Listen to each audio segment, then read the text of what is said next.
Hello, Go Chuck Yourself listeners, and welcome to Go Chuck Yourself Season 3 finale. Last week we were talking about the Season 3 finale of Chuck, but now we're on the Season 3 finale of Go Chuck Yourself. In this episode, we're going to be talking about the DVD bonus features in addition to some other things, and in those bonus features, we learn from the creators of Chuck about their plans for the various seasons of Chuck. Season 1, we learn, is about a bumbling man becoming thrust into greatness. Season 2 is about a boy becoming a man, and Season 3 is about a man becoming a spy. So this made me think about Go Chuck Yourself's various season arcs. Season 1, 2 bumbling people are thrust into greatness that they haven't asked for, and yet they are forced to accept. I think that checks out pretty well. Season 2, I really do feel like we were children becoming adults. We really matured. And then Season 3, We have a break coming up. We have a little hiatus. We are going to be away for the rest of the summer until September. And I can't tell you exactly what we're going to be doing, but I will neither confirm nor deny that we as adults have become spies. You don't have to be a spy to follow us on Twitter. That's GoChuckPodcast. We'd love to hear from you. You can also email us at GoChuckYourselfPodcast@gmail.com, or you can leave us a review on iTunes, which we'd absolutely love coming into Season 4. We'd love to get above lucky number 13 with our reviews. So, without further ado, please enjoy this episode and the ultimate consummation of, well, I guess consummation is kind of a weird word, but I'm going to stick with it. Adults become spies, here on Go Chuck Yourself.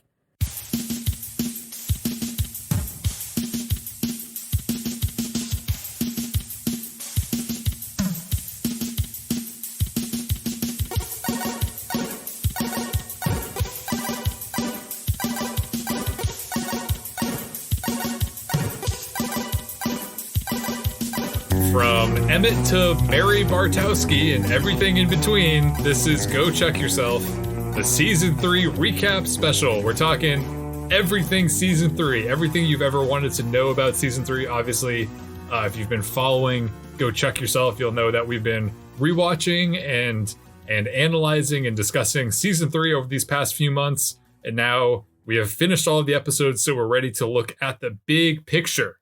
We are ready to see the forest for all those little trees. My name is Chris Gillespie. I was waiting for you to say your name. My name is Erin. I can tell when thankfully while we're recording, we have our video chat back up and running. Last week, we did not have that. We were over the phone. Oh, yes. It was like a sign from the gods. We were about to hit record, and then suddenly the internet lit up once again. Yes, and we're back. And I can see Erin's smiling face, and I can see when she gets uncomfortable when I don't say my name early in the opening of the episode. It's always kind of like playing a game of chicken, really, when I don't say my name, because Erin just kind of stares at me. I do not have a good poker face. So yes, this is Go Check Yourself, the Season 3 spectacular episode, #Season of Erin. We will be discussing a lot in this episode. We're going to be talking about the DVD bonus features on the Season 3 DVD box set. Oh, I'm pretty excited about that. As well as our favorite episodes, our favorite guest stars, our favorite songs, as well as some of our not favorite elements of Season 3. We've got all of the usual favorites are here. We got Chuck, Marry, Kill, Scooter Scale. We've got them, and they're bigger than ever. And maybe we'll even have a preview of what Season 4 has in store for Go Chuck Yourself. Who knows? One thing that we're not talking about this week, deleted scenes. That's right.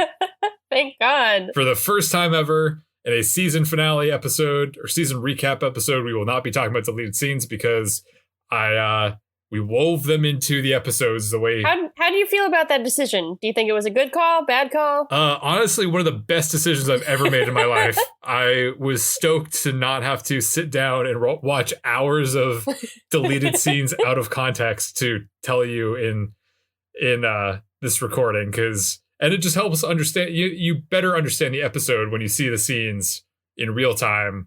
Yeah, it's nice because when you did that before, I would just like pretty much tune you out while you were talking. But when it's woven into the episode, then I'm like kind of interested. No, you still tune me out when I'm talking, but you at least I don't still eat Cheez-Its. Yeah, you don't have to tune me out for an entire block of an episode. Yeah. So deleted scenes, you already heard all about them. They're not happening today. Thank God. But what is happening today, and this is a big deal. This is gonna be a visual only gag, but maybe Erin will take a picture. I ordered this right after the Entertainment Weekly virtual cast reunion, and it just arrived this week. I'm talking about that's cool. my Chuck poster. There we go. Look at that. All right, got a picture.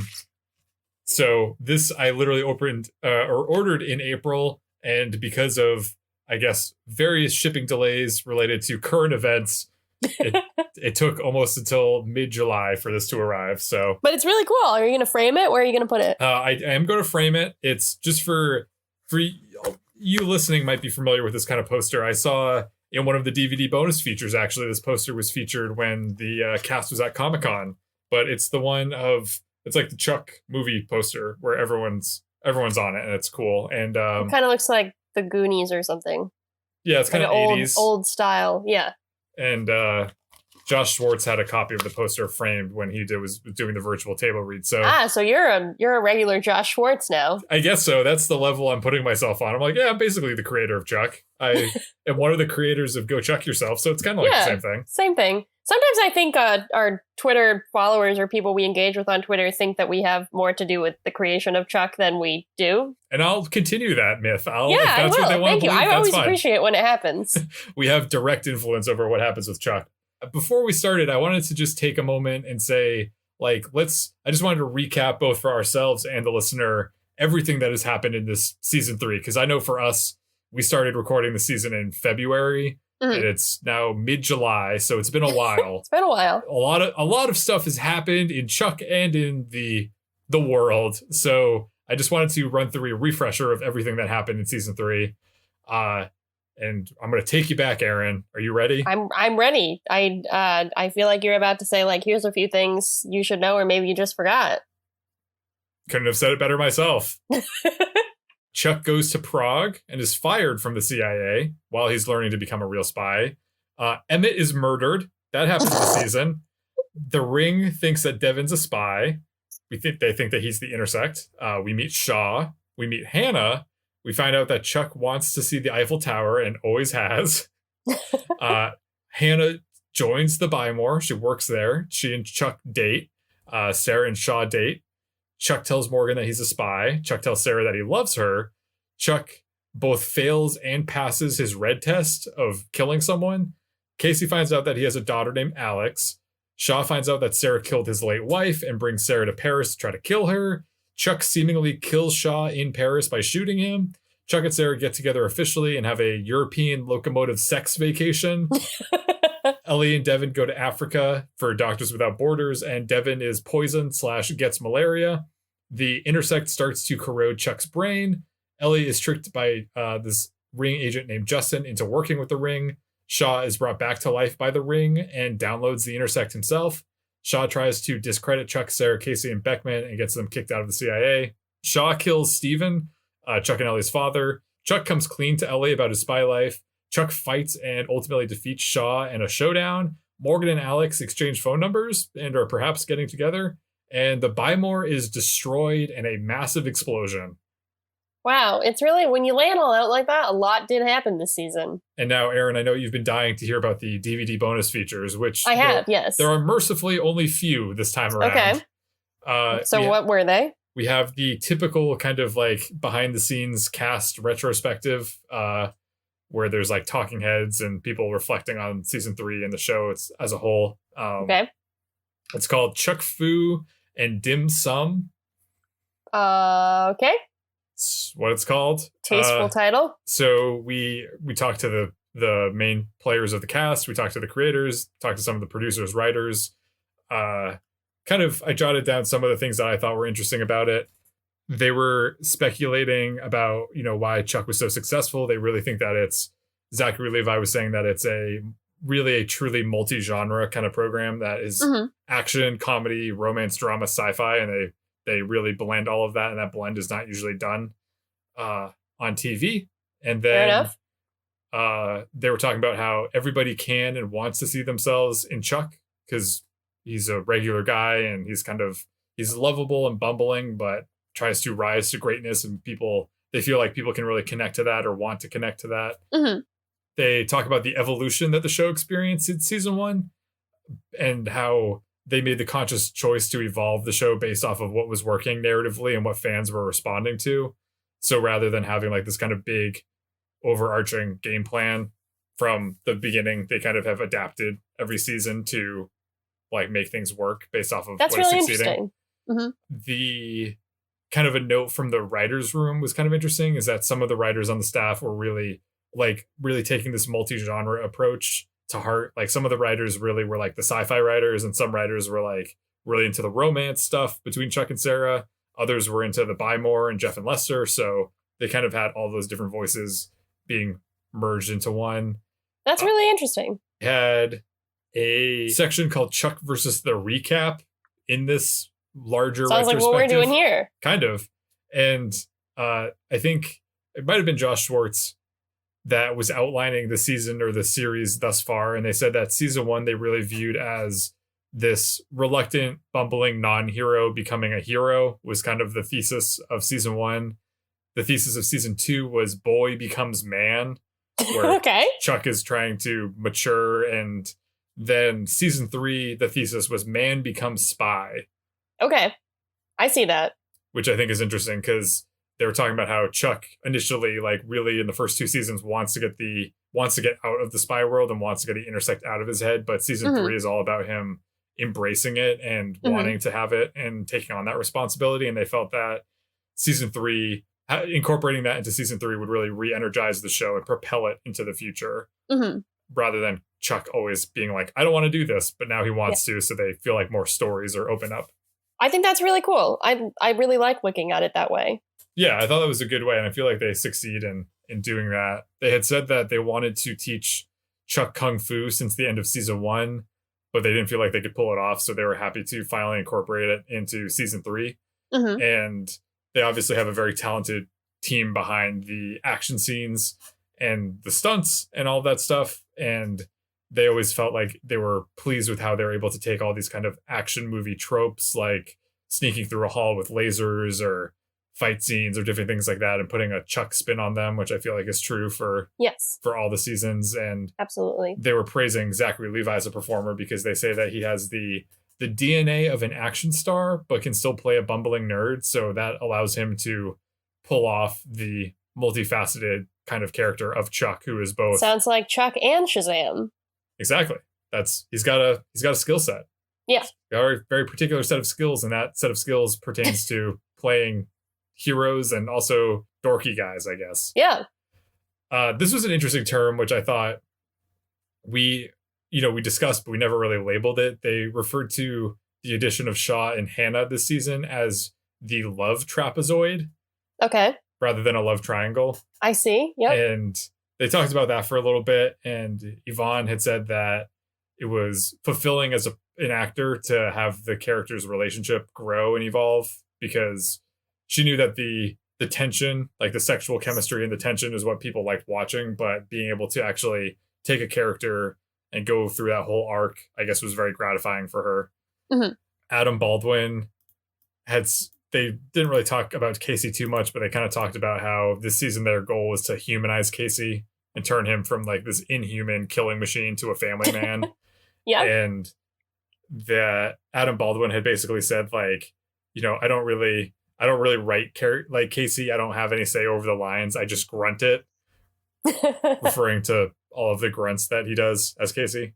And then they talked a little bit about, incorporating Devin and Ellie and Morgan into the spy world. And they felt that, I thought this was kind of interesting that Schwartz had said that Morgan and Chuck really were not sharing that much screen time in like towards the end of season 2 or the beginning of season 3. And they felt like to get that buddy chemistry back together, the only real option was to introduce Morgan into the spy world so he could hang out with Chuck more. And that's fair. Yeah. And they said that they Zachary Levi and Joshua Gomez were basically campaigning for that because they liked hanging out together and wanted to have more scenes together. So they figured out a way to do that.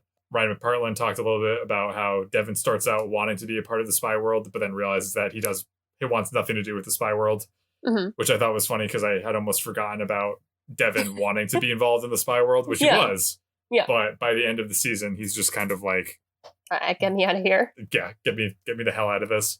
And then they had also, because Ellie kind of appears a little bit more in the final 6 episodes, and they said that they really wanted to use Sarah Lancaster more as an actress because they felt like they were like underutilizing her. So they introduced the whole Justin plot point to rope her into the spy world and kind of get her in a creative way.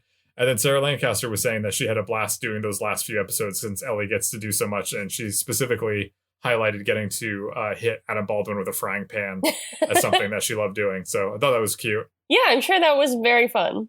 Lastly, they talk about Comic-Con in Chuck versus Comic-Con. It was really just kind of like there was some footage of the cast at Comic-Con, and the Schwartz and Fedak were talking about how it was crazy that the first season of Chuck, they debuted the pilot at Comic-Con, and people got a really good response. And then the size of their panels has been growing exponentially because the first panel, they felt like it was just people coming to see Adam Baldwin in this new show. But now it's like people were coming to see the whole cast and see Chuck. So they were thanking the fans, and we're once again thanking them for saving Chuck through the subway campaign. And Chris Fedak was reflecting on how crazy it was that an idea that he pitched to his wife one morning while they were making the bed turned into a show that he created with his friend. I thought you were going to say, well, they were making love. While they were making love, he said, I have to stop. Hold on. What about this? A show where the employee of a Best Buy-like store gets a supercomputer downloaded to their head. Okay, we can continue now. That is crazy, though. It's kind of like when we two friends were probably not making the bed, but we were probably texting one another and said, why don't we start a podcast about the show Chuck? Yes, and here we are 2 years later. Yeah, I mean, like, if you think of it, like, you can't think of it in comparison to the viewers of Chuck, because that would just be like so much more massive. But like, what's the, like, for scale, like scale down, like our listenership in our first season is kind of like their watchership at Comic-Con. And then we've expanded, we've grown with Chuck. It's really, so it's like not being like, it's not like having dominion over other people. It's really kind of like having dominion over something much smaller, but a part of the Chuck ecosystem. Maybe, hopefully. Yeah, because the Chuck fans are wonderful, and they did this for us, and they did this for Chuck as a show throughout its seasons. Ask and you shall receive. Yes. And then lastly, they were talking about the future of Chuck. So this would be season 3 moving into season 4. Mm-hmm. And the writer Allison Adler had said that they felt like they paved the way for the show to go anywhere now that all the characters are like looped in about the spy stuff. And they feel like there's a lot of new stories that can be told moving forward. Yeah, so this must have gotten people really jazzed for season 4. It's gotten me really jazzed for season 4 because I don't really remember it very much. Yeah, and Ryan McParlin had also said that he feels like the show is not really about Chuck being a spy. It's about the relationships in Chuck's life, and the spy stuff is just kind of secondary. And I was like, yeah, I think that's a pretty good way to view it. It's like him navigating these human relationships in addition to him also being a spy. Yeah. Do you know if they knew that they had been renewed at this point, like when they got to the end of season 3? I think they did. They did. I think they found out that they were getting renewed when that 6 season or the 6 episode order came in, or at least by the end of the season they knew that season 4 was coming. I kind of am remembering, maybe it was Chuck versus the Role Models. I read one of the reviews, and I feel like at that point they had made the announcement. So it must have been somewhere in these last 6 episodes they found out. Pretty standard fare for the DVD special feature. The next part we have is a fake music documentary called The Jeffster Revolution. Oh, how'd you like that? It was 10 minutes long, and I would contend that it felt like it was 8 minutes too long. It's kind of like what you would imagine. It's Vic Sahe and Scott Krinsky in character as Jeff and Lester, but being self-important rock stars in the Bymore filming this kind of documentary. It's just a lot of them goofing around and kind of improvising about Jeffster. Turns out that Jeffster was founded when Jeff and Lester were drinking at happy hour, and Jeff pointed out that it was Karaoke Monday, and he encouraged Lester to go up and sing, but Lester was nervous to do that, so Jeff went up and stood next to him and kept time for him while he was singing a Dolly Parton song, I guess. All right. And there's some things I laughed at during this, because Lester was talking about their friendship, and he said, I wish my future spouse could be like Jeff. And then the person conducting the interview says, is there some kind of codependency there? And then Lester just says, shut up, just shut up. So it's That's sweet. a lot of them goofing around in the Buy More, intercut with performances of Jeffster with weird little lines thrown in there. Jeff says, I have the Garfunkel hair, but Lester has the Garfunkel attitude, so alluding to some conflict in the group. They talk about how, like any creative duo, there is tension and ego, but there's a lot of love and respect. Kind of like us, obviously egos and tension are always flaring, but we have our agents talk to one another, and then eventually we get to a place of mutual love and respect. We come to a consensus, yes, yeah. After we sue each other a ton of times to get what we want. And then they talk about specifically how the Jeffster concert during Chuck versus the Beard, when they performed Fortunate Son, was this big pivotal moment in their career. And then we find out that this documentary was filmed later that day. Like, they're talking about this historic event, but it just took place a few hours earlier, I guess. And then they talk about the future of Jeffster.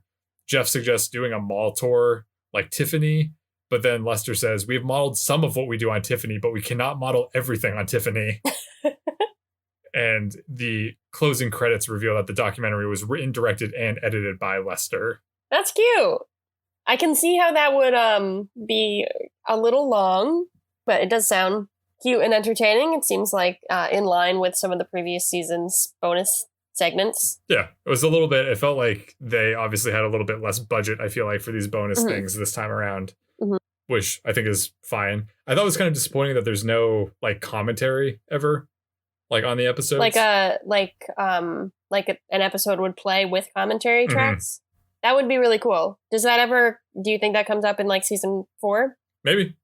It could. Who could say? Hopefully. Once again, I have not opened the season 4 DVD case. Yeah. So I will be opening it soon, I imagine, for season 4. Yeah. We'll find out. They also have the gag reel called Chuck and Chuckles. Okay. Pretty standard bloopers. There are some highlights, though, which I really need to shout out and I need to share with you. And I'm sorry that you can't see them in person, but maybe you can online. But yeah, I'll look. There's a scene from... So in the scene where in Chuck versus the Fake Name, when Sarah shows up at Shaw's hotel room, and Shaw's only wearing a towel. Maybe you remember that. Maybe that'll be familiar to you. There might be, there's a little tickle in the back of my brain. So the scene starts and Shaw comes out just wearing the towel, and they like start to exchange their dialogue. But then as soon as they start, Jeff emerges from Shaw's bathroom wearing nothing but a towel and then walks up in between Sarah and Shaw and then removes his towel, revealing that he's only wearing like black, like briefs, men's underpants, and just kind of stands there and dances oddly. And then they both kind of laugh, and Brandon Routh says, oh, he's showing me up now. And then Yvonne grabs Scott and leads him into the bathroom. That's sweet. That's also interesting, like, that Scott was there while they were filming that scene. Yeah, I was like, that was totally unexpected. I did not see that coming. Seems like a great guy. That's funny. Then I think this was this in Chuck versus the Tooth, maybe? I can't answer that for you. When they call Beckman in the middle of the night and for the emergency meeting, and then we see Beckman's partner / husband / man friend / lover in the background. So in the blooper version, it's the same scene, except the Beckman's friend is carrying a blow-up sex doll in the background while he goes to the refrigerator. So Beckman is just stone-faced, like, talking to the camera, and then there's this ridiculous doll in the background. That's great. Could have given us some insight into Beckman's love life. Yeah, wow. And lastly, in Chuck versus the Beard, featuring Deirdre Bader and Cedric Yarborough, there's a scene where Cedric Yarborough asks Deirdre if he's coming across as too white, because Cedric is black, and Deirdre takes a pause and says, maybe a little, and then Cedric says, damn it. Oh, that's sweet. I like when the guest stars are highlighted on the blooper reel. Yeah, it was cute. I enjoyed it, and it kind of reinforced something that Joshua Gomez said in his talking head in the Chuck Fu and Dim Sum, where he said, I don't think there's another show out there that has as much fun on set as we do. And based on the bloopers, it seems like they had quite a bit of fun. Yeah, and that's absolutely in line with what Jesse said when we spoke to him. So I think that really comes across on screen. Like, I think that's another reason why people respond so well to it, is just like the cast and crew are obviously having so much fun. Like, Yeah, I think they kind of occupy a space where it's like, we get to make this kind of fun show, and it's not like this high pressure, like critical drama where it's like a ton writing on every episode. I think they seem like they're pretty laid back when they're filming, although I'm sure they don't really have I'm sure there were stressful moments. I was going to say, they don't really have a blooper reel highlighting times when things weren't fun or like when things are going well, but I guess that's just an episode because you see the best parts of what they recorded during the episode. Of anti-blooper reel? I'm going to write that down. I think that could be something. It could be something. Obviously, like any season of Chuck, music played a large role of season 3, and how the songs that were chosen reflect what's going on in the episodes, evoke different feelings. So, Erin, what were some of your favorite musical selections from season 3? Oh, I have a couple things to highlight. Starting right at Chuck versus the Pink Slip, I really think my number one pick is still going to be My Backwards Walk by Frightened Rabbit. Not surprising, but I feel like that usage and that song in general just like fits so well in that scene. So I think that's really like something I remember as a highlight, much like I remember the Talking Heads in season 2. Like, I would say also Swim Until You Can't See Land in Chuck versus the Tic Tac was a nice ending montage song, probably partially because I know it, but also I just thought it was good. Holiday by Vampire Weekend and Chuck versus the Honeymooners stands out. I think it's a little bit on the nose, but I thought that was kind of like a delightful scene, and I still get a lot of pleasure out of imagining it taking place over a short period of time. And then Right Round in Chuck versus the Tooth, I thought was... I have problems, which we'll get into later in the episode, with Anna and how she's utilized in season 3, but I did think that was pretty fun. I thought that was delightful. And then I would be remiss if I did not add Fortunate Son by Jeffster in Chuck versus the Beard. I thought that was a nice cover, and I really liked how it was utilized. I liked the Nerf gun fights. I thought that was fun. I do have a note that I have to... If you do not list something, I am going to make sure to add it on your behalf, but I will let you make your actual list before I make any objections to it.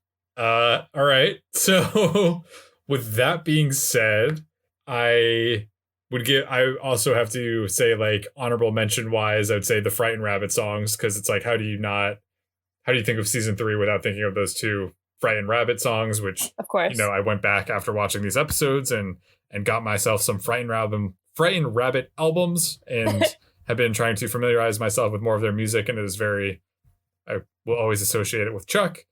I was thinking about this, and I think I talked about this at the time, but I guess I really have to highlight Here's Looking at You Kid by the Gaslight Anthem from Chuck versus the Tooth. Not the Streetlight Manifesto, but not the Streetlight Manifesto. I think it's a bittersweet, quiet song that really conveys how Chuck is feeling in the moment. He's scared about what's going to happen and scared to tell Sarah about his brain, but he's also being reaffirmed by Sarah telling him that she loves him. So I thought it was kind of just, I obviously like that band a lot and that song, and I just thought it was really well done, because sometimes you have a good song, you have a good scene, but they don't always work together the way that they are executed. It's not great, but I feel like that the execution on that was excellent. And I really wish I had some more upbeat selections from this season, because I feel like the past seasons we've had more, like we talked about Britney Spears' Toxic in season 1, and then Talking Heads and Once in a Lifetime and Tom Sawyer by Rush in season 2. But the song... Season 3 was more like quiet, and like it was a little like a build, a slow burn. Right. They didn't have Skinny Love this season though, so that's unfortunate. Yeah, and this time, like when I was going through all the songs that are from the season, I was like, I want to find an upbeat one, but I think the song that I most gravitate towards are the ones that are like, this song accurately reflects how it must feel to know that your brain is disintegrating and not feeling comfortable telling your loved ones about that. That's where I'm at right now, I guess. Yeah, that's understandable given what's going on in the world. Is that the end of your list, or do you have any more? That is the end of my list, but what would you like to add to my list, Erin?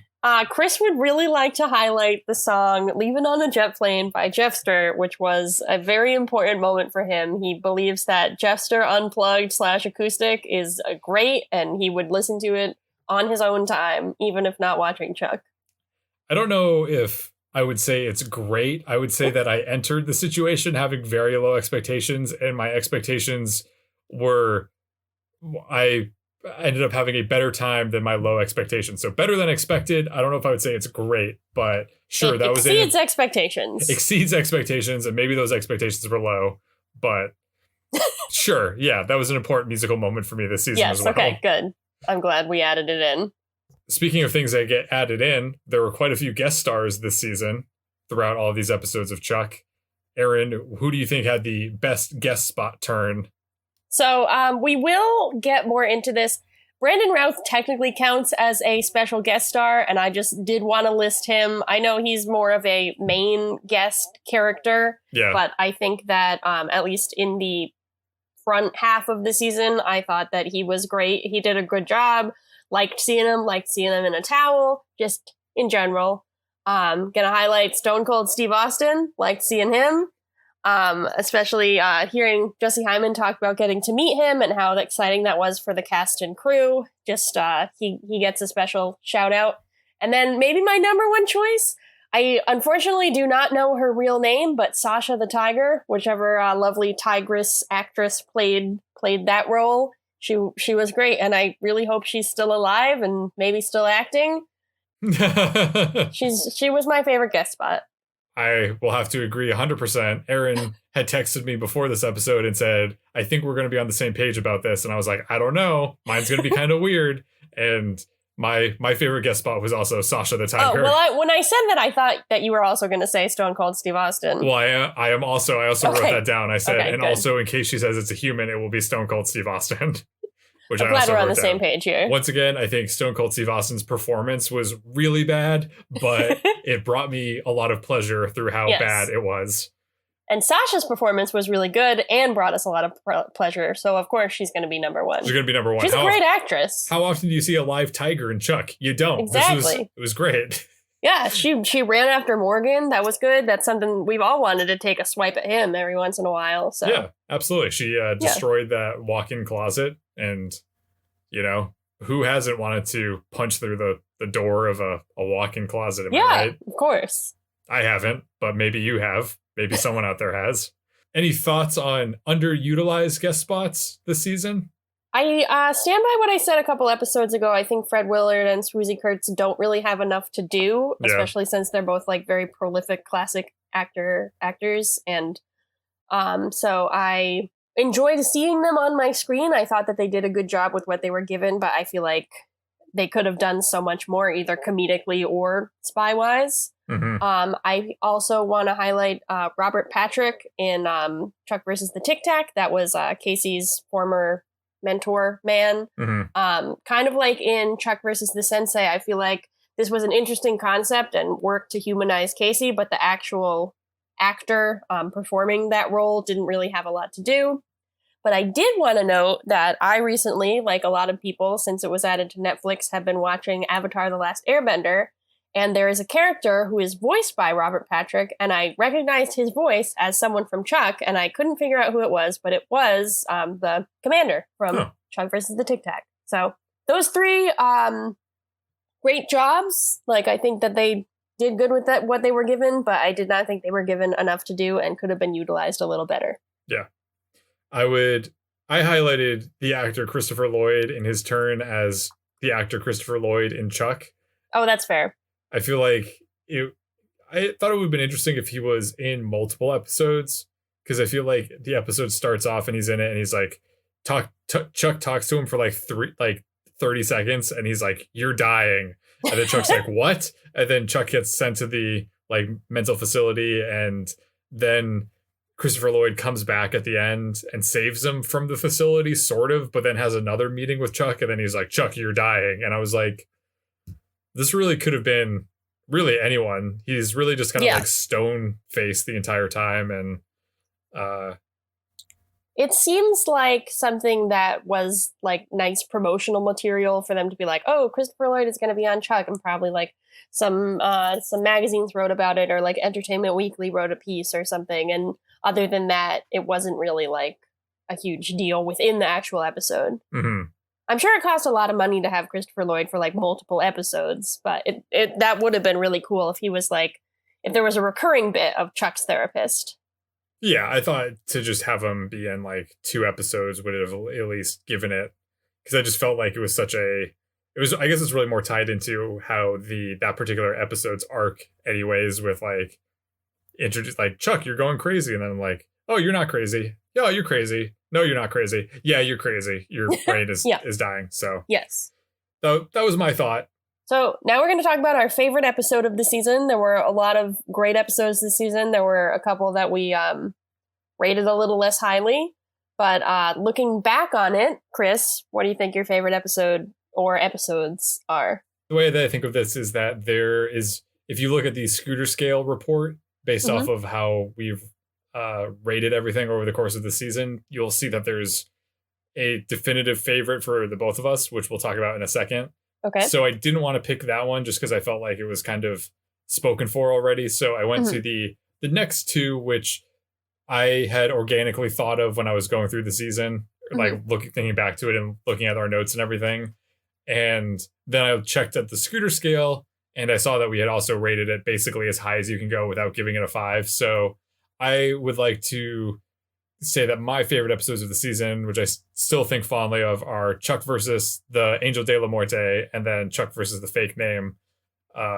Chuck versus the Angel de la Muerte, I feel like was just a really, really good episode that was kind of like classic Chuck stuff, but also incorporated new elements into it.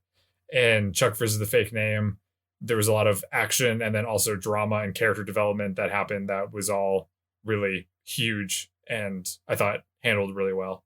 And comedy. With those two guys. Do you remember their names off the top of your head? Damn it. I should have wrote that down. I know. The two mobster guys that were executed in the end of the episode, but were funny throughout the course of it. So since I don't have our graph right in front of me, I just went through a list of the episodes and picked the ones that jumped out of me as my having fond memories.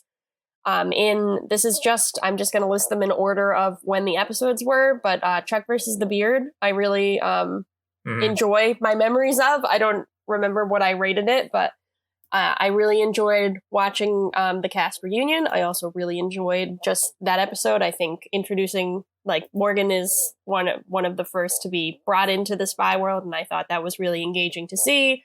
I liked seeing Diedrich Bader and Cedric Yarborough. I thought they were great guest characters, and I liked the interaction. Like, I think this was a really good use of Buy More plus Spy World action. So that one, high memories. Chuck versus the other guy, is that our highest rated episode that you were talking about? It is. Okay. So I did not have any of your reservations about naming that. I think that was a wonderful episode. It was exciting. It was a great finale that didn't end up being the finale. And so we've talked about that. I don't need to talk about it more. But something that may surprise you and certainly surprised me is that when I was looking through the episodes, I really remembered Chuck versus the Honeymooners as being something that I really liked. I don't know that it's one of the strongest episodes of the season. It's certainly not one of the strongest episodes of Chuck, but I just remember it being like the song Holiday. Like, it was just kind of like a nice little holiday. We were cruising along together. There were some funny moments. I liked Sarah's accent. I liked Chuck's accent. Yeah, that's true. I guess it's kind of like we're like, oh, this doesn't seem that strong, but then compared to the episodes that would follow it, it would be like, I guess this is kind of better, if not on par. Yeah, I think that's part of it. I also just think it's kind of like eating like a light cake kind of thing. Like, it's empty calories. It's not really like servicing you in any way, but it's just kind of like a nice way to spend 42 minutes. Like an angel cake, an angel food cake. Yeah. Mm-hmm. I wish eating a cake would take me 40 minutes. That would be nice. I feel like I just shovel it in my face. Why don't you just slow down whenever you're eating cake? To 40 minutes. I don't know what I'd like, because I'd have to be doing something while I was eating the cake. Because I can't just like sit there for 40 minutes just like slowly eating cake. I would have to be like talking to someone or like watching a show. Maybe that's what the problem is. It's all, like this culture is all about consumerism and go, right. And you have to be creating or consuming. Yeah. Why don't you just savor the taste? All right. So on that note, Chris, I'm leaving. Do the rest of the episode by yourself. Erin's going to quit Go Chuck Yourself to go eat one slice of cake. Yep. For the rest of my life.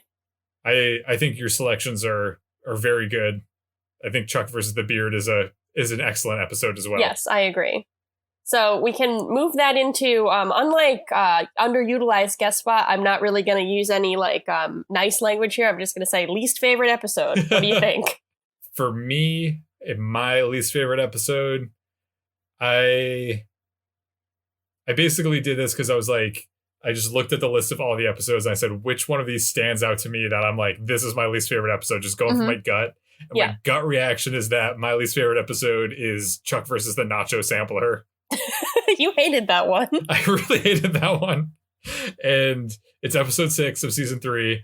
And I basically had forgotten about it. But then when I was watching the DVD bonus features, there were clips from it and there were bloopers from it. And then I was looking at the list and I was like, oh, this episode sucked. I really did not like this episode. I stand by that. I don't think I haven't thought, I don't think fondly of it. I just think it was I know what they were trying to do and I just don't think they did it well. And I'm okay with that. I didn't need it to be better. It just was not one that I thought that was the low point for me. So I did the same thing, and I don't know that this is going to line up with the score I gave it, but Chuck versus the Mask, I feel like when I look back on stuff that I didn't like, I'm like, not that one. Particularly just thinking about like Hannah being a crazy person is like, I think I just didn't really like Hannah. So any episode that she's in, I'm a little down on, a little lower on the ladder for me.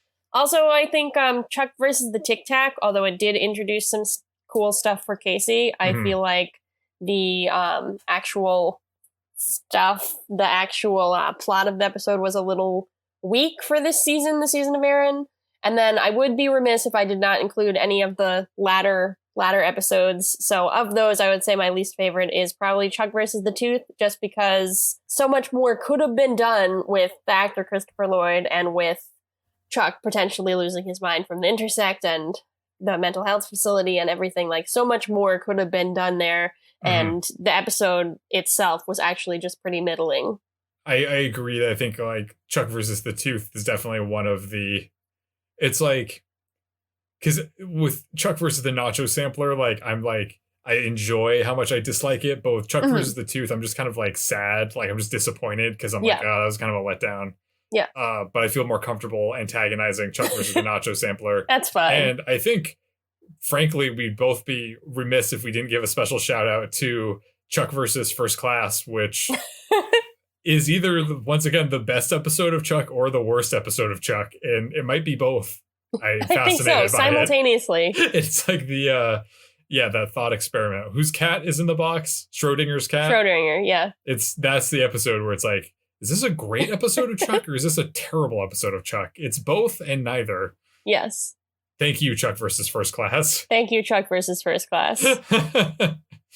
So something we spoke a little bit about last week and that's been peppered in through this season is Shaw is regarded as one of the worst villains in Chuck. And I think I said last week that when I first started watching this season, I couldn't believe that. I was like, why would I, he's a great character. But I started to understand it later on.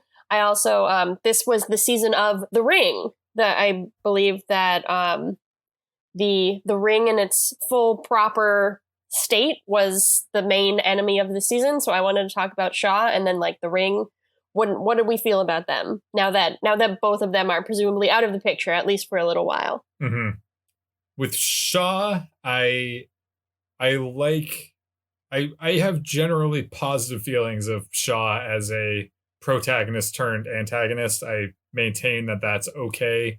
In the past episode, last week's episode, I talked about how I wish they really did more with Shaw in the last few episodes and kind of made him more deranged and just make more of a contrast between evil Shaw and good Shaw and make evil Shaw really let Brandon Routh have fun and kind of have him be more kind of unpredictable and dangerous. But I think everyone is entitled to their own feelings and opinions about this, but I think if people dislike the character of Shaw because he is just kind of boring, especially in the second half of the episode or the second half of the season and doesn't do a lot, I think that's a valid criticism of him. But if you specifically don't like the character because he's in the love trapezoid with Chuck and Sarah and prevents Sarah and Chuck from getting together, I don't feel like that's a valid criticism of him because I feel like that's an important obstacle that the show needed to at least present to them before they could get together and for it to be satisfying for them to get together. So I think Shaw I generally favorable opinions about Shaw. Like, Mhm. I said it before at some point in the past episode that it's good to, I think it's really clever that they had an actual antagonist on the show finally who actually has like depth and a reason for being evil or wanting to do the Mhm. things that he's doing and go against the team with trying to avenge his wife's death rather than other characters who are just like, I'm an evil person and this is Yeah. what I do. Like, it was really interesting to, especially when I think it's interesting when he downloads the intersect and becomes more of a foil for Chuck, because he starts off Mhm. being a foil for Chuck, but then kind Mhm. of loses that and becomes more of like this weird mentor slash Mhm. rival slash whoever, and then they become friends, and then he becomes evil. And so I think it's kind of, I'm glad that they did Shaw as a character and they took that risk, and I feel like it mostly pays off. Yeah, I think I agree with everything that you said. I think that I really, really like him in the beginning half of the season. And I do buy his turn to evil. Like, I think that you could argue that it's like a little bit weak as a motivation, or it's a little bit strange that he would say, this organization killed my wife and now I will join them. But I think like the irony of that, I think it's cool. And I think he becomes a genuine threat, particularly in Chuck versus the other guy. And I think that he's scary and he's a little bit like, I think that the fact that he was like a romantic partner of Sarah's is like makes him that much more threatening because he knows so much about her. And I really like the like hints of how he uses that in the latter half of the season, especially like when he calls her Sam or when he like makes reference to that. But I do kind of find him to be like more of a classic, like one-dimensional, boring villain in those last couple episodes. And I agree with you that I wish more was done with him because it would be really cool to see him falling apart. I also think regarding the ring, I think they could have done a lot more with the five. Like they are the what is that what they're called? The elders. The elders, the five elders. I think that there were like maybe 2 or 3 moments where they were referenced, and then they're just not really a big deal.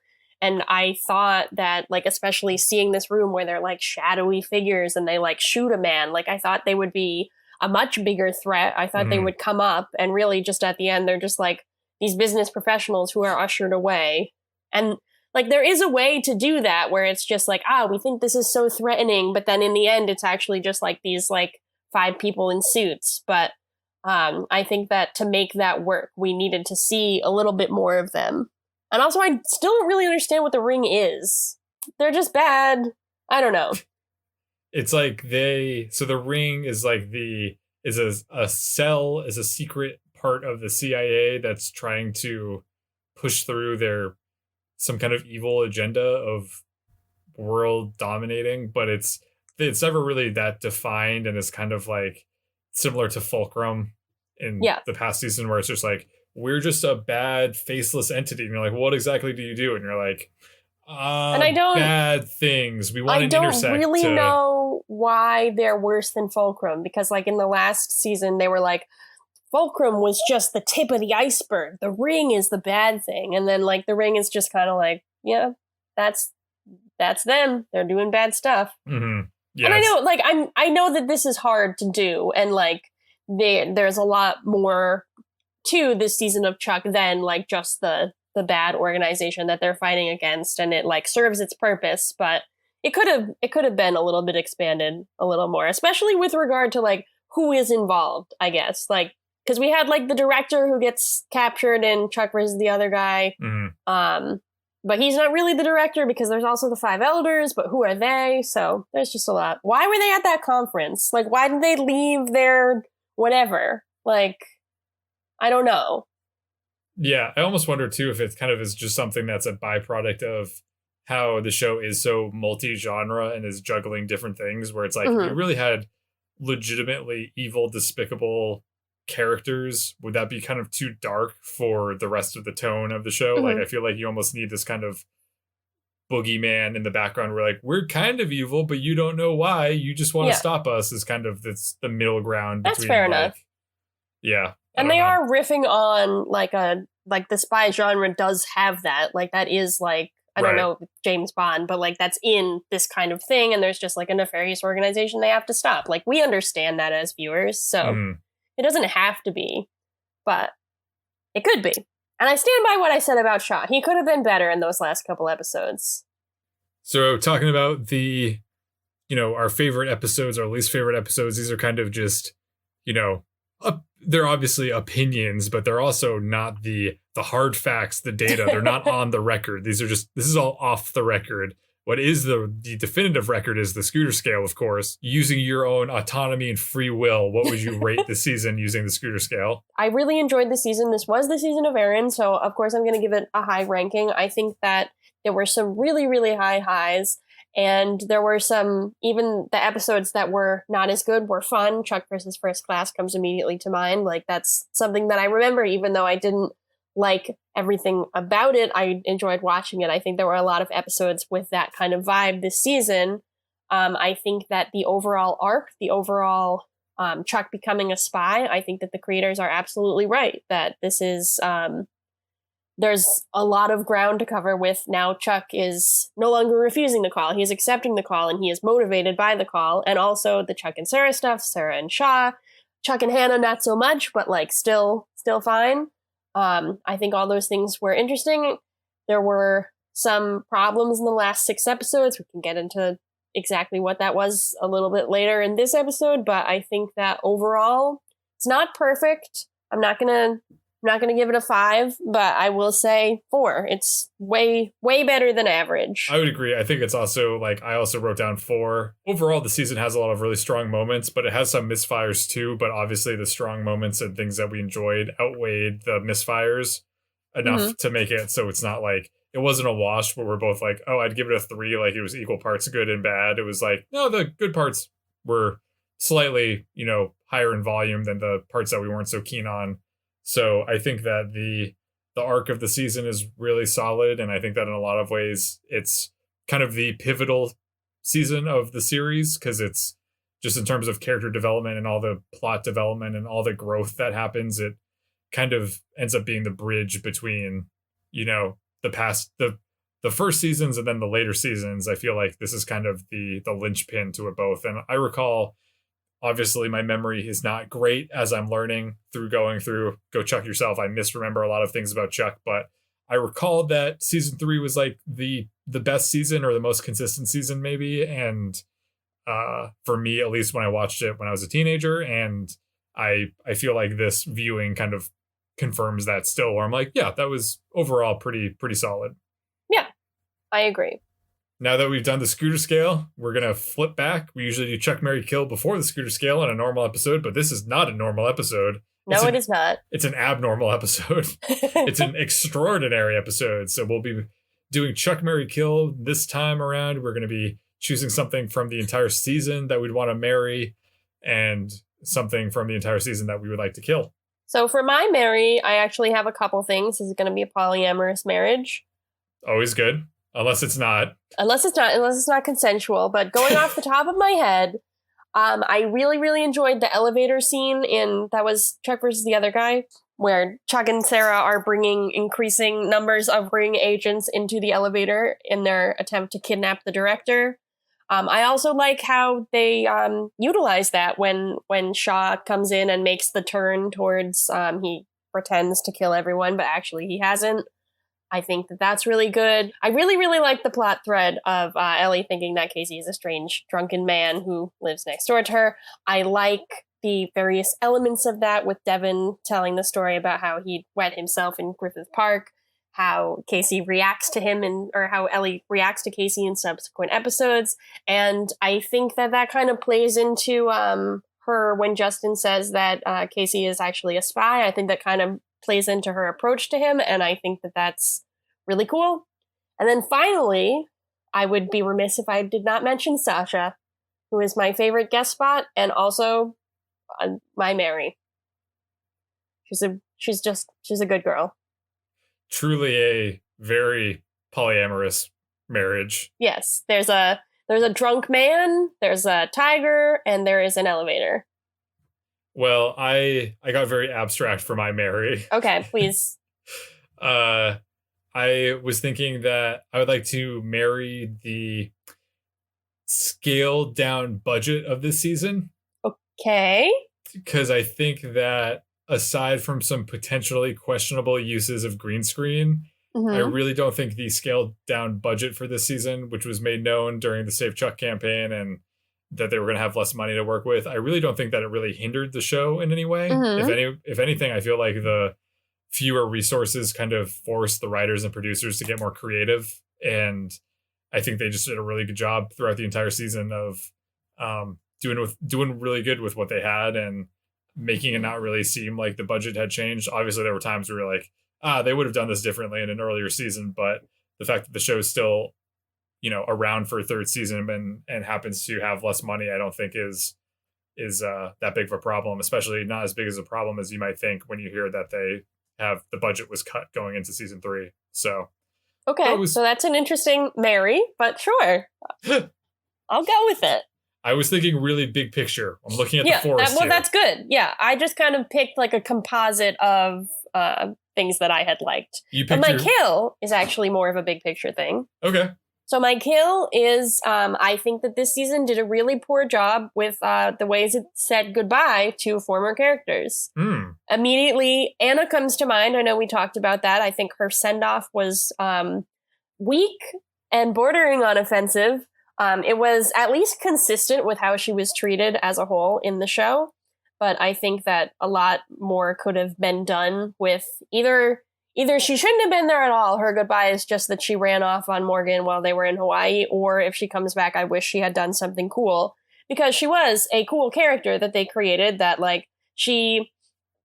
we saw in previous seasons, like Casey calling the NSA and suggesting that they recruit Anna. Like, there's all these things that they could have done if they were going to bring her back. And instead, they just had her be kind of like a sad, pathetic character who Morgan uses as a stepping stone. Yeah. But I also want to highlight Emmett, who we haven't talked about in a while, who is just like unceremoniously shot in the face in Chuck versus the Pink Slip. And doesn't come up again. It's not anything really isn't talked about at all. They're just get rid of him. And I understand if Tony Hale was like done with Chuck and off to go do something else, but I wish that he had gotten some kind of send off that was like, and even if they were going to have him be unceremoniously shot, like that could at least have been more of a punchline that they bring up again. But it's just really, he's just gone. It's like they didn't even care.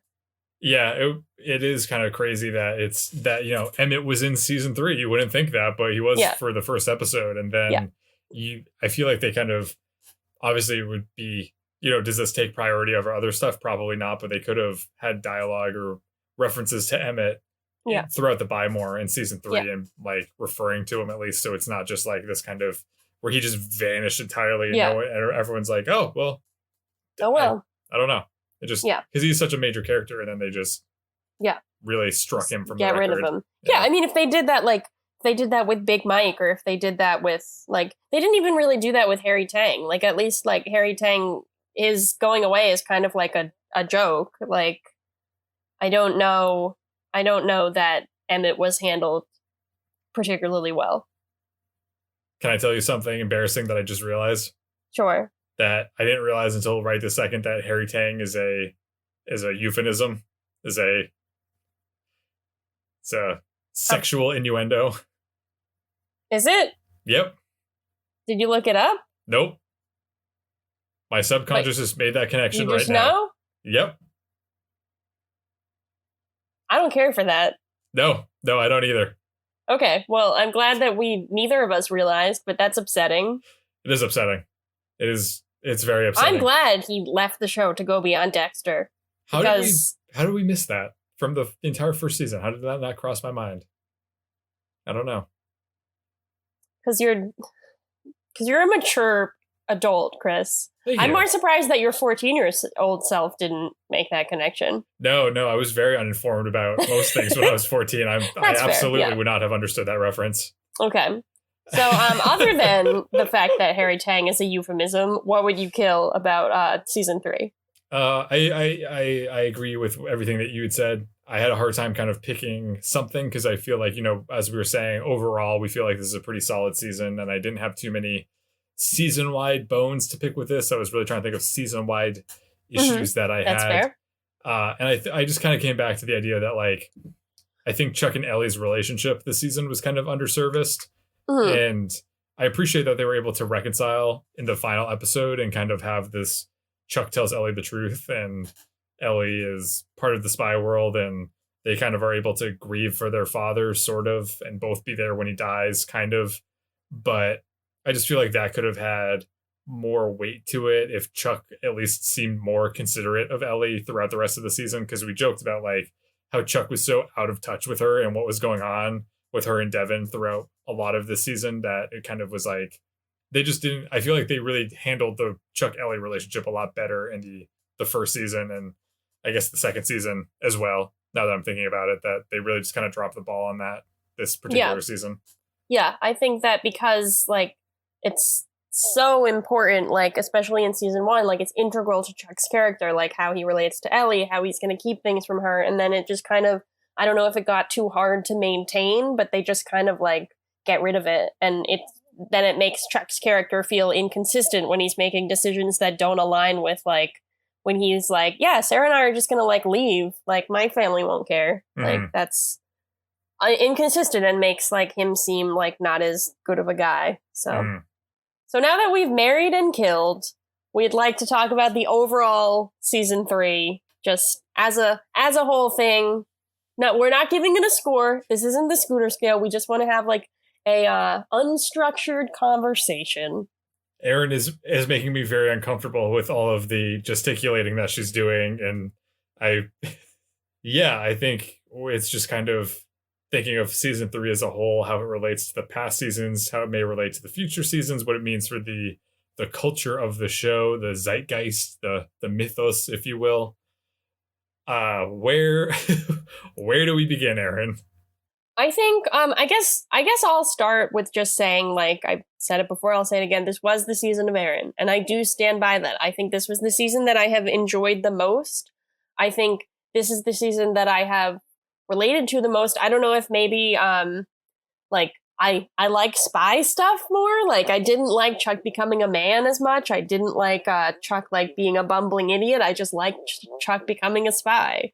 But I think that this season has like what we're talking about with like the different genre elements. I think that it manages them into the most cohesive, interesting whole. I think that the comedy highs are really high. I think that the romance is really good.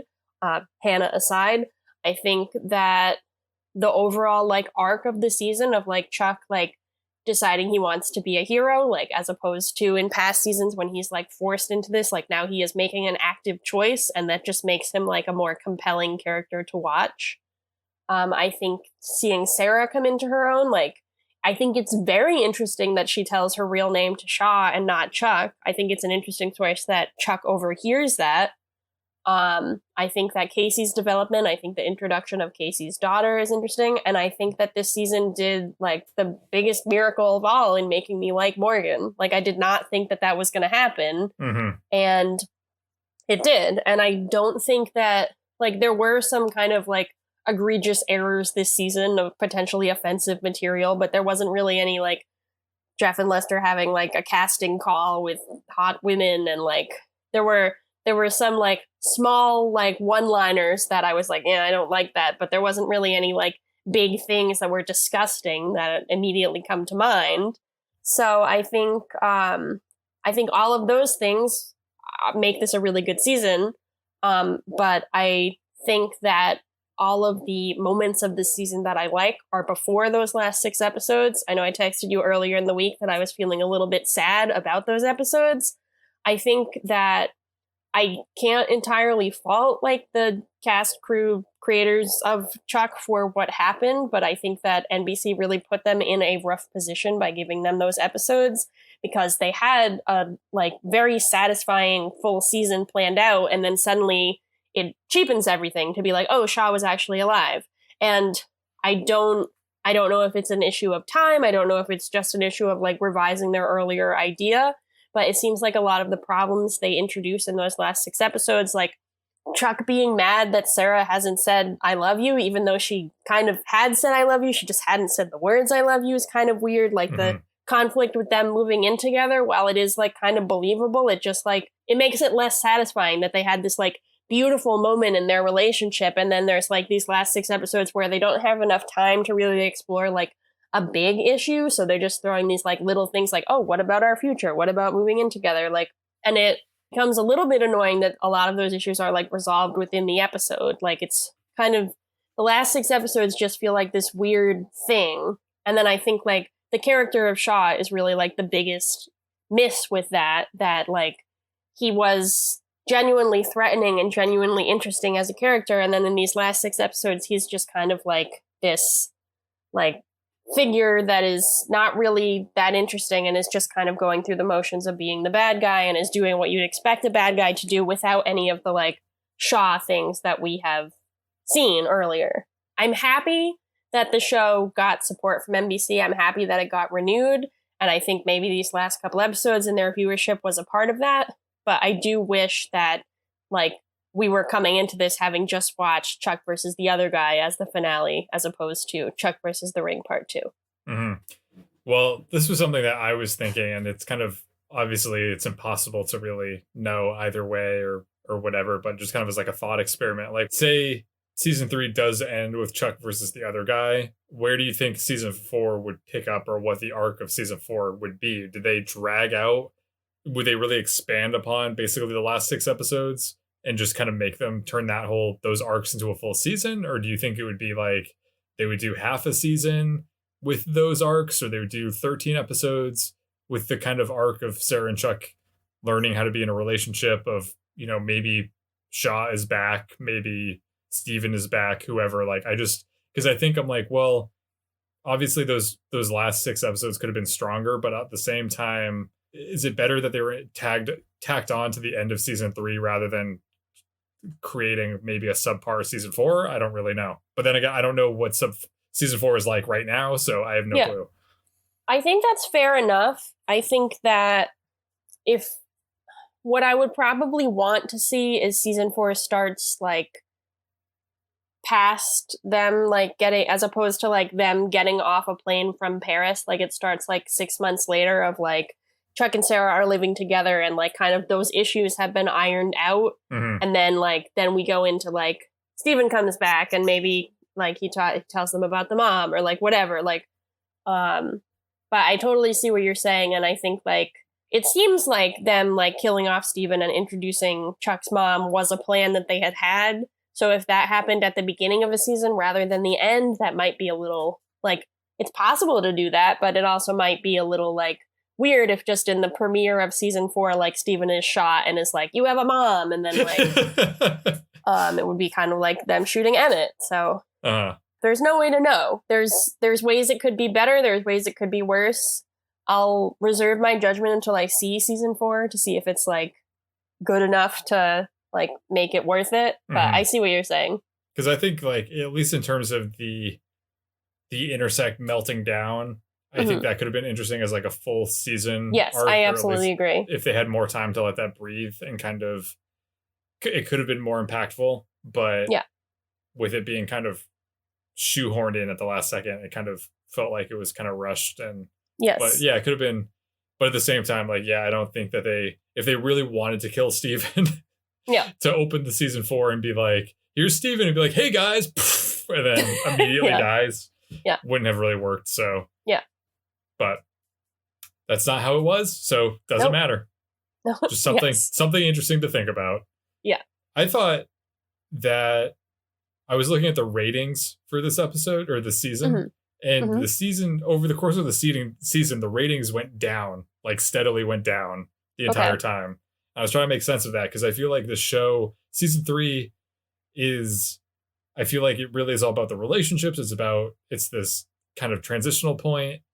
And Chuck is hopefully firing on all cylinders of comedy, action, drama, romance, all that good stuff. And then I was just wondering, like, I wonder why people were abandoning ship if they just had other things going on, if there are other shows in the time block that they were more drawn to or what. But I wonder why people were abandoned. I guess if like some of these episodes, we might have abandoned ship if we were not, tied to seeing this through. If we were just casual viewers, you might be like, I don't really want to tune in next week. Yeah. And I think that's, I don't know, I'm not like an expert on TV ratings, but I think that's pretty common, like to have the first episode of a season be popular and then it steadily decreases. But yeah, I guess people just really got frustrated with Chuck and Sarah not getting together and then just jumped off. That's another kind of thing that I've been thinking about with like when Yvonne was talking about how the tension was really like what you want to see, but then the writers were saying like, well, the tension's not really sustainable as a storytelling device because it just kind of, the more obstacles you throw in, it just kind of becomes less believable. So, yeah, a lot of reviewers have said that I've read. But I don't know. I kind of am concerned that I feel like I almost like it. I like that tension better than them actually being together. And I don't know what to make of that. I don't know if that's going to be how I feel for all of season 4 and season 5, or if it was just like, that's how I feel about the last 6 of season 3. I think it will be interesting to see. And I can't tell you yet. Do you have any feelings either way? I think that the high of them getting together was worth it. And I think that I don't think that they could have sustained, like, I don't know what they would have done. Like, say it goes the same way and then Sarah is just, like, grieving Shaw's death and can't get together with Chuck or whatever. Like, I don't think that they could sustain that for 5 seasons, at least with the way the show is structured. I know, like, plenty of sitcoms have gotten, like, several seasons out of, like, will they, won't they's, but I feel like I was seeing in reviews, like, we're getting to a point where people are like, you can't keep throwing these obstacles. Like, she said she loves him. Like, you can't just do that. I'm going to reserve my judgment on, like, what I will think when we get to season 4, if I think that it's equally fun seeing them together. But I would just hate to see it be like it was in those last 6 episodes, like, just kind of, like, arbitrary problems of, like, Sarah's being kind of weird about the future or like whatever. Like, I would hate if that's, because presumably they have to create tension in their relationship, but I want it to be like actual and not like pulled out of nowhere. Yeah, I agree. And I think obviously we kind of forgot about it, but season 3 for a long time was not going to happen. Season 2 was going to be it. And then, so I feel like season 3 overall, like in terms of fan service, I feel like really hit all of the keynotes. I feel like sort of like fans were like, hey, you can have your show back. We'll eat the Subway sandwiches, but here's our list of demands of what we want to see. So it's like Chuck and Sarah get together. Morgan finds out about being a spy, or Chuck being a spy. Devin and Ellie get involved in some capacity. Casey has more to do. We learn more about Casey. I feel like they kind of hit all those big notes. So I feel like they were very courteous to the fans, and I could see the fans feeling more that's what I'm looking for. Vindicated? Gratified as a result of seeing season 3. I agree. I certainly felt that way. Good. Season of Erin. I'm glad. So, well, I think with that being said, I think it's time to say a farewell, bid adieu to the hashtag season of Erin, and what a season it has been. It's been a great season, and I'm a little scared because I felt very safe and protected in what was my season, but now I'm moving on and I don't know whose season this is. Well, some highlights that I wanted to point out from hashtag season of Erin, Go Chuck Yourself became Italy's #1 television review podcast for a brief but glorious moment. Yes. The world was thrust into quarantine. Yep. Erin recorded in a closet. That was new. I did. I managed to contract coronavirus and did that for a little while, but I'm got okay that now. done. Checked it off your bucket list. Check. Get coronavirus. What's this? COVID-19? Sign me up. Getting to witness the Chuck cast reunion was a real silver lining, and a lot of what is otherwise basically just a lot of horse shit going on. That was a really cool thing. Getting to see how much money they raised for Feeding America and how much Chuck fans and how much you had to donate personally, how much I donated, how much I personally donated, how much Erin donated, thanks to the engagement of our social media followers. Speaking of social media, we had really great interactions with people on the show, the cast. We got retweeted by Josh Schwartz, which was crazy. I think I may get a tattoo of that on my back. You say that a lot and then you don't do it, so you need to stop making that promise. Whoa, okay. We got a couple new reviews, but we could always stand to get more. If you'd like to begin season 4 by giving us a review on iTunes, that would be great.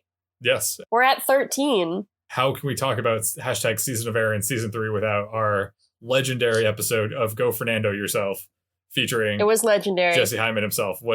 Thank you, Jesse. This season has been full of surprises, good and bad, but I think I'm always going to remember the good surprises is what I'm going to take away. I am too.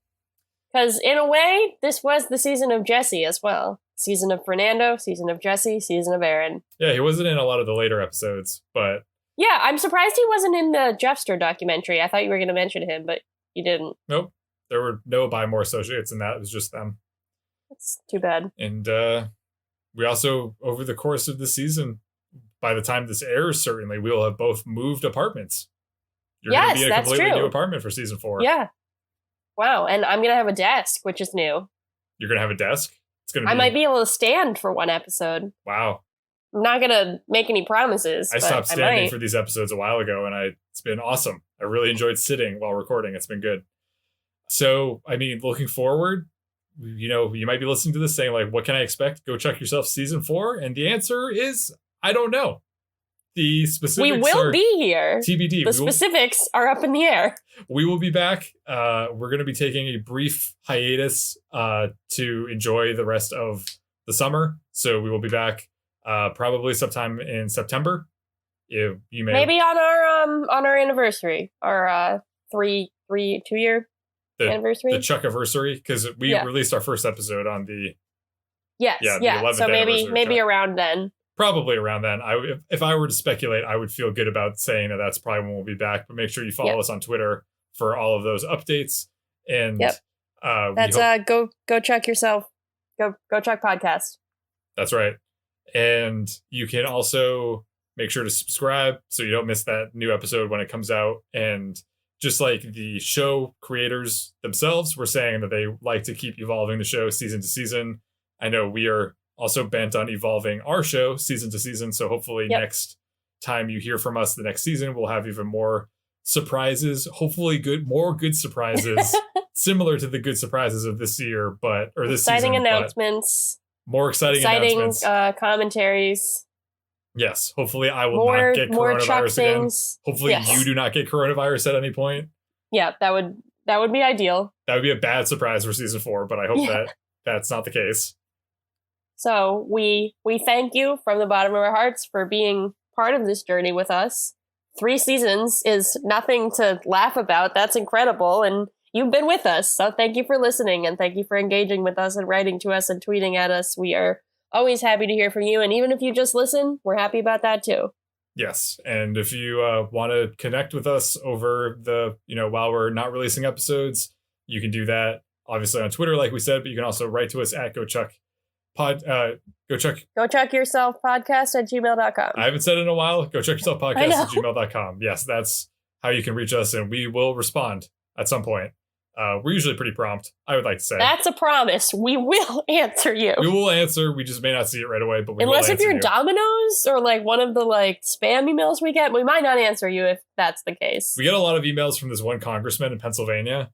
I don't know why or how that happened. It's unclear. But Representative Connor Lamb seems like a solid guy. So if you're in his district, maybe consider voting for him this fall. Seems like a chill dude. From what I gather from the email list that we got stuck on. I don't know. Who knows? More surprises for season 4. Maybe we'll get to the bottom of that one. And we'll think of a catchy hashtag name for it. I don't know. We'll work on that. But we'll think of something. It'll become clear once we start watching it. We didn't know it was going to be the season of Erin until it was the season of Erin, you know? It will become crystal clear as soon as we start. We'll be like, this is what the season is. Yep. So from all of us here at Go Chuck Yourself, I am wishing you a happy remainder of your summer. Hope that you are staying safe and hope you're staying sane with the continuing insanity that goes on. And I really thank you for listening and joining us on this. You are the reason that we do this podcast. And last but not least, I would like to say food is sexy. My name is Chris Gillespie. It's It's weird hearing you say it backwards. Anything is possible. My name is Erin. Anything is possible, like me saying the catchphrase backwards. Yeah, it's weird. It's uncomfortable, but it's fine. So, goodbye. Happy summer. See you soon. When I come back, I'll be 27. Whoa. That'll be exciting. Whoa. Whole new Erin. Yeah. Erin 3.0. Wow. Not Erin 0.27, Erin 27.0? 2.7? No, I don't know. Is that going to be your blood when I was alcohol 18, level? I said Erin 2.0. But now I guess, now I can't be drafted anymore because that was a concern of mine. I don't think that's really how it works. I think you just have to register to be on selective service by the time you're 27. It doesn't mean that you still can't get drafted. Oh, fuck. Okay. Well, but I also, never mind then. You don't have to register for selective service because our country is sexist. Did you have to do that? Yeah. Men have to do that? Yeah. Oh, that's crazy. It's the law. So, on that note, goodbye. Don't forget to register for the selective service. From all of us here at Go Chuck Yourself, see you later.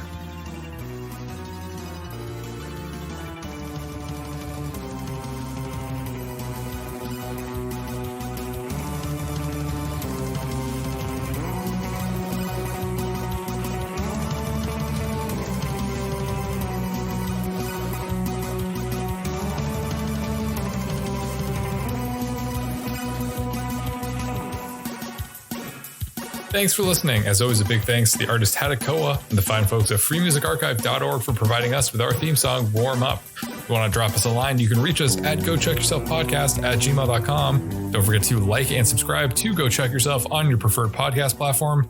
New episodes come out every Monday morning, and you do not want to miss a new episode. Thanks again. We'll see you next week. Bye-bye.